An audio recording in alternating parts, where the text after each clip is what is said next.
प्रभातखबर.com, विश्वास वही, रफ्तार नहीं। आगरा में यमुना नदी को साफ किए जाने के तमाम दावे किए जाते हैं, लेकिन यह दावे सिर्फ कागजों में दिखाई देते हैं। धरातल पर इनका कहीं भी असर होता नहीं दिख रहा है। मैं आपको बता दूं, यमुना नदी का पानी इस समय इतना प्रदूषित है कि यहाँ पर पानी पीना तो दूर, नहाने तक के लिए लोग मुकर जाते हैं। दरअसल यमुना नदी को साफ करने के लिए तमाम सामाजिक संगठनों ने तमाम तरह के प्रदर्शन किए, तमाम तरह के अभियान चलाए, लेकिन प्रशासन फिर भी नहीं जागा।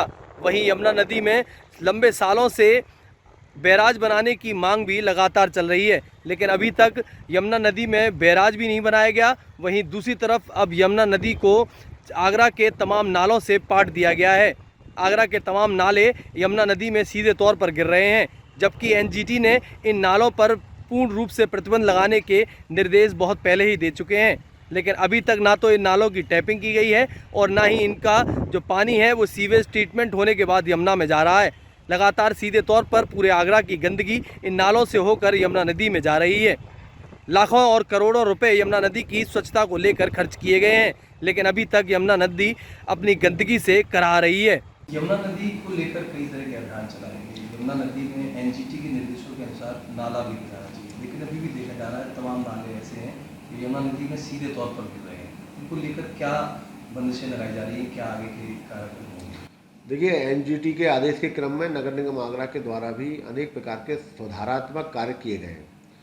पहले तो बहुत सारे नाले सीधे जमुना में गिरा करते थे, लेकिन बहुत सक्रियता से नगर निगम के द्वारा काम किया गया और जो नाले हैं जिनको एसटीपी के माध्यम से ही अब सारा पानी नालों में जा रहा है। जो गंदा पानी था पहले, वो अब जाने पर रोक लगी है और इसमें निरंतर सुधार करने का काम हमारे द्वारा किया जा रहा है।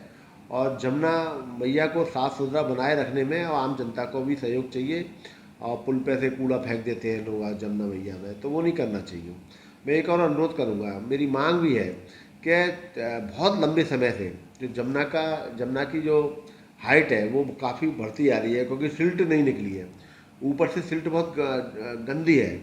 जमुना को साफ़ सुथरा बनाए रखने के लिए एक एक फुट, दो दो फुट जितना भी मानक के अनुरूप हो, और उतनी सिल्ट को हटाने का भी अगर काम हो जाए तो जमुना गहरी हो जाएगी, पानी हर समय रहेगा, शुद्ध पानी होगा। पानी रुक भी रहा है पीछे की तरफ, सिल्ट ऊपर हो गई है। शहर की तरफ आप आएंगे तो जमुना में जो सिल्ट है वो ऊपर की तरफ दिखने लगी है और पीछे की तरफ नीचे हो रही है। तो जमुना का पानी एक जैसा चले, पूरी तरह से चले। और लगभग मैं समझता हूँ 20-25 साल से 30 वर्षों से तो जमुना से सिल्ट निकली नहीं है। 30 वर्ष से अधिक समय हो गया होगा। अब उन पर सिल्ट निकालने की आवश्यकता है, 2-2 फुट की सिल्ट निकल जाए। उसके लिए क्या किया जाए? और उसमें अनुमति मिल जाए कि एनजीटी के कई बंदिशें हैं जमुना को छेड़छाड़ न करने के, तो इसमें छेड़छाड़ न करी जाए, बल्कि जमुना का सौंदर्यीकरण बढ़ेगा। जमुना में अगर पानी चाहिए तो ऊपर से 2-2, 3-3 फुट की सिल्ट निकालना जरूरी है, जिस समय की मांग है। मेरा अनुरोध है कि इस दिशा में संबंधित अधिकारियों को आगे बढ़ना चाहिए, बढ़ना चाहिए। और शहर के हित में, जमुना के हित में, जो गंदी जो परत है ऊपर जम गई है, काफ़ी गंदगी ऊपर जमी हुई है, उस गंदगी को साफ करने के लिए और सिल्ट को हटाएं, जिससे कि जमुना और साफ सुथरी नजर आए। मांग को कब तक लाया? देखिए, मैं माननीय मुख्यमंत्री जी का आभार व्यक्त करूंगा कि उन्होंने आगरा को एक बहुत बड़ी सौगात दी कि गंगा जल लाकर आज हम गंगा जल के माध्यम से हर घर में शुद्ध पानी भिजवाने का काम कर रहे हैं। बैराज की बहुत पुरानी मांग है और बैराज के मांग होने पर अनेक प्रकार की अड़चनें, बंदिशें आ रही हैं। और रबड़ डैम बनाने के लिए भी माननीय मुख्यमंत्री जी ने अपनी घोषणा करी है और मुझे लगे रबड़ डैम की तरफ हम लोग बढ़ रहे हैं। और रबड़ डैम भी अगर बन जाएगा तो एक तो ताजमहल के लिए आवश्यक है, उसकी बैकग्राउंड में पानी हर समय 24 घंटे रहना चाहिए।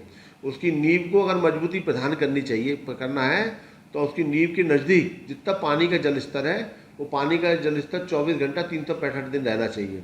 रबड़ डैम बनने से वहाँ पर जमुना का स्तर भी रहेगा और ताजमहल की जो नींव है वो भी मजबूत बनी रहेगी। आगरा शहर के लोगों को शुद्ध पानी भी वहाँ से मिलता रहेगा और जो जल स्तर नीचे होता जा रहा है, और निश्चित रूप से आगरा शहर का जल स्तर भी उससे बढ़ेगा। एक बहुत बड़ा काम रबड़ डैम के माध्यम से भी हो जाएगा, क्योंकि पानी के बिना जीवन अधूरा है। हर व्यक्ति को, मनुष्य को अगर कोई चीज़ की आवश्यकता है तो पानी की आवश्यकता रहती है। जहाँ जमुना मैया हो जिस शहर हैं वहाँ के लोग प्यासे रहें, ये भी ठीक नहीं है। तो उस दिशा में माननीय मुख्यमंत्री और शासन के स्तर पर इस दिशा में बहुत अच्छा काम किया जा रहा है। बहुत जल्दी इसके सुखद परिणाम आएंगे। प्रभात खबर.com, विश्वास वही, रफ्तार नहीं।